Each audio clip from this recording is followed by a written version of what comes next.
but wait. Oh, I need, but wait. Sure they're not called scoods? Oh, how handsome you Gus are. would call them scoods, right? Yeah, well, I figured, Oh, you know, the buddy is going, I better put some clothes on. America for Do we get these? These glasses were a special war edition,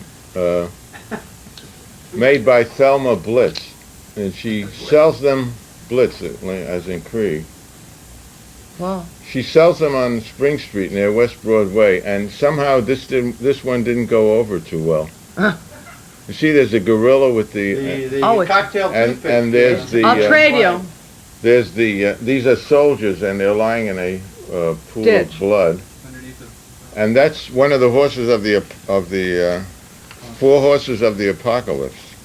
You know what they all were? I had to look them up, so I'll tell you. Okay. The first is war. Okay. That's a red horse. Okay.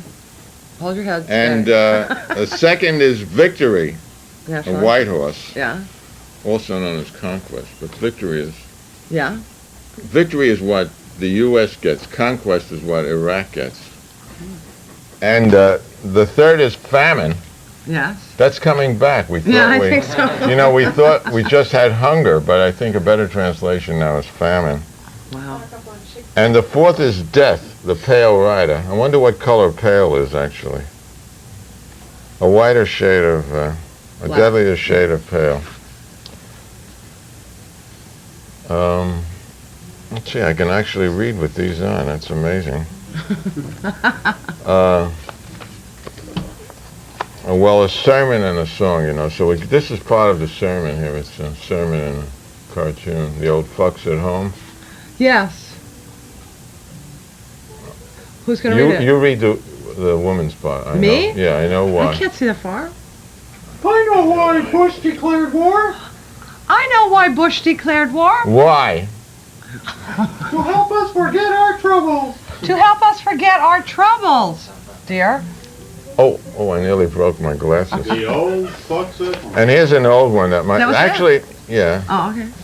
Get it? Troubles? War's no trouble for us. And this is an old one that my I'm so glad. my mother actually told this to me. This is a three-parter. Let's see, I have ones here that I can read. Bye, Mom. Goodbye, darling. Kill those bastards. Rip their guts out. You know, your son could get killed in the war. My son? Why would anyone want to kill my darling boy?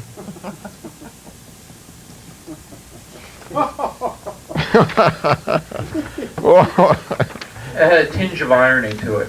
Yeah, okay, this is, when we look boring, you could focus on this. These are addresses and Bored or boring?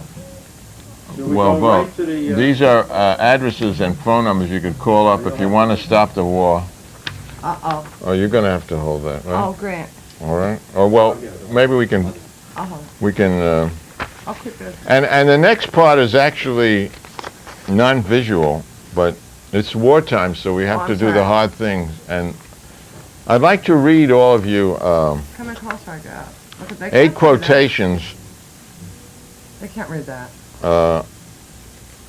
8 quotations. Yeah, you can hold that up while we're doing this, actually, while I'm doing this. 8 quotations on war. I'll feel my best. And it'll be over soon. You know, on radio, you sort of had to use your mind sometime. On TV, it's sort of just images. But It just gets in the way. listen, for me, it's I'll hard. tell you It's that. hard, but it's wartime. So listen, this is Chuck. What's his name? The actor? Heston. Chuck Yeah. Heston. He quoted Santayana. Here's another quotation from Santayana, 1905.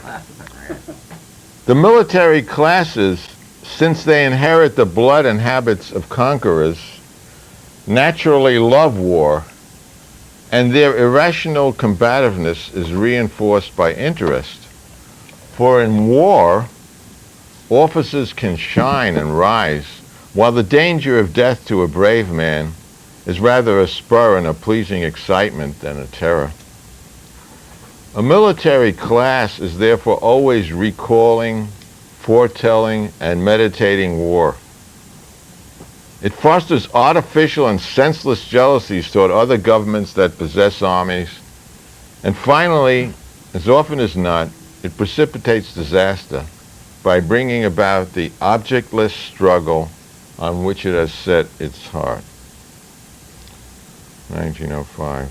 And then this is by Homer. We have some time now, don't we? Men grow tired of sleep, love, and singing and dancing sooner than of war. The Lord is a man of war. The Lord is his name. You know who wrote that? God himself. I was going to say it. And the Lord said unto Joshua, See, I have given unto thine hand Jericho. And they utterly destroyed all that was in the city. God told them, both man and woman, young and old, and ox and sheep and ass, with the edge of the sword.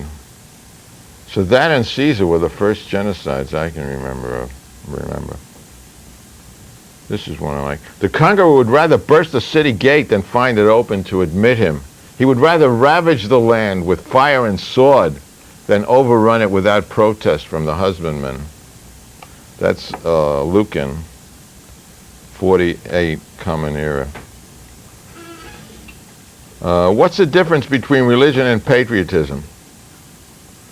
When What? a dog howls at the moon, that's religion. Yeah. When a dog barks at a stranger, that's patriotism. You want to read one? Yeah, sure. But they're getting you nervous, huh? I'm All right. right. Read number 4. This is by Seneca, I guess, who was a really neocon, an old conservative Apple juice prick. manufacturer. He wrote this in the year Where? 63. For We all are mad. this? Yeah, We are mad. Not only individuals, but nations also. We restrain manslaughter and isolated murders. But what of war and the so-called glory of killing whole peoples? Our greed has no limit, nor our cruelty. When crimes are committed stealthily by individuals, they are less harmful and less monstrous. But deeds of cruelty are done every day by command of Senate and popular assembly, and servants of the state are ordered to do what is forbidden to the private citizens. Same deeds which would be published by death if Punished. committed. Sorry. would be punished. Punished by death if committed in secret are applauded when done openly by soldiers in uniform. Man, the gentlest of animals, is not ashamed to glory in bloodshedding and to wage war when even the beasts are living in peace together. Nobody did more of that than Seneca, though. What? Right. Seneca was one of the worst. Right. I said he was a prick. But, you know, even there's good and bad in all of us. All right, there's just a few more. There's just a few more here. This is George Washington. Government is not reason. It is not eloquence. It is force. And then this is Marshal Pierre Lefebvre. I guess he was a Napoleonic marshal. We come to give you liberty and equality, but don't lose your heads about it. The first person who studs without my permission will be shot. And here's one of my favorites. It's such a familiar ring. This is Karl Kraus, World War I. How was the world ruled and led to war? Diplomats lie to journalists and believe these lies when they see them in print. And the last one I just found, Max Eastman, who published The Masses in 1917. This magazine was repressed during the war. Men are willing to be dead if only they can be dead in a pile. Whoa. Okay, that's the sermon. Now, do we have time for a song? Yes, we do. Oh, too bad. I'm busy. This is an old melody. The Mexican War was an interesting war. Ulysses Grant, who fought in it, said it was the most unjust war America. Brian is going to help me with this. Good. He's going to stop me. Do I have to do anything? Nothing. Good. He said it was the most unjust war that America had ever fought, but America was young then. It was 1847. And it was a great training ground, apropos that Santa Anna quote about the military, because in that war, Grant fought, Sherman, Jefferson Davis was a colonel, Robert E. Lee fought, Stonewall Jackson, Meade, McClellan. It was a great training ground and a good vocational experience. They had good references. Now this is a very sophisticated song for the period, and I'm sort of amazed that it was written then. This was the war, remember, where Henry Thoreau went to jail in Concord, Mass, for refusing to pay his taxes, and it's like too good a line. You think someone must have made it up, like some journalism you see. But anyway, it's a great line. When Emerson, who lived in the same town, walked by and saw Thoreau in jail, he said, "Henry, what are you doing in jail?" And Thoreau said, "Ralph, what are you doing outside of jail?" Okay, so let's see. There's one term you might want to... by this war, which took 3/5 of the territory of Mexico, if you include Texas, which was really part of the deal.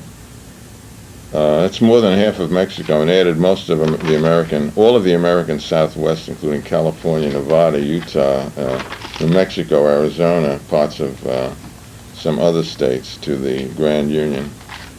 Supposedly for slave territory, because the Southerners really loved the war. They wanted new slave states. Anyway, free and easy is was a term for a bar. How are we doing? Okay, so Great. we're going to do this song. You'll recognize the tune. We haven't rehearsed it, so What do we that's my have for? excuse. Okay. The Mexicans are doomed to fall. God has in wrath forsook 'em, and all their goods and chattels call on us to go and hook 'em. Where the boys from Mexico sing Yankee Doodle Dandy, gold and silver images plentiful and handy. You want to sing a verse, right? Church is grand with altars rich, saints with diamond collars.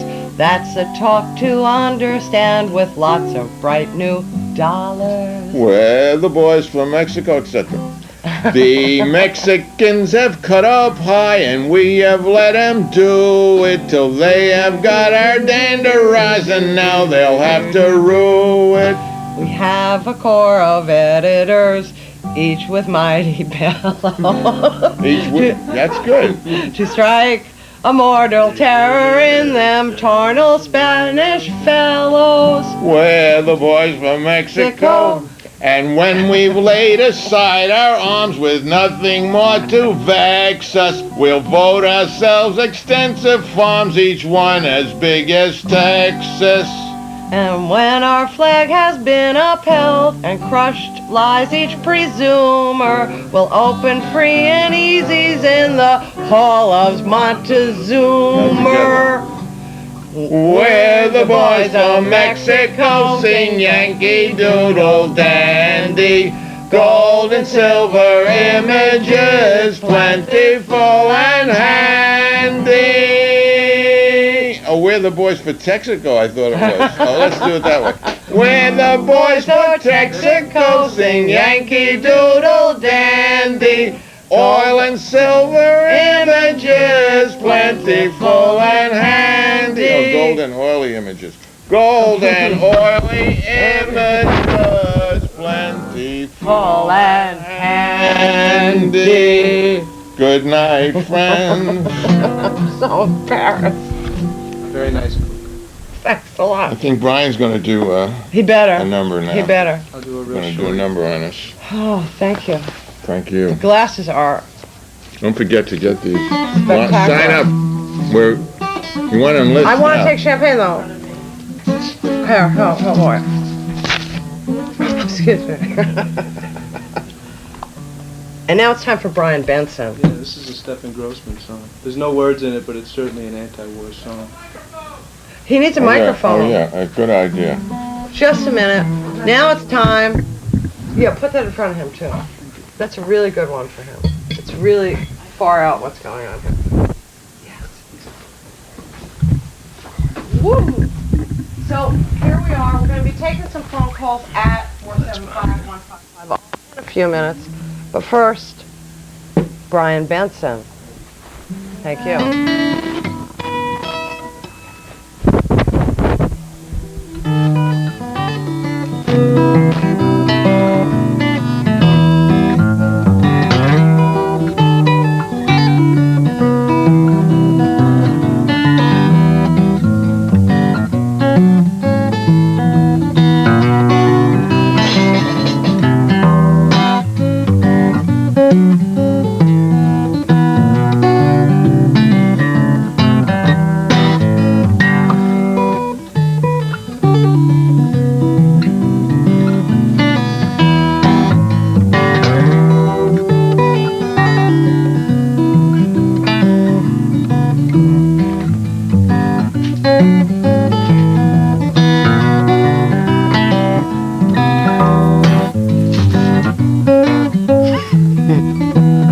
Percussion.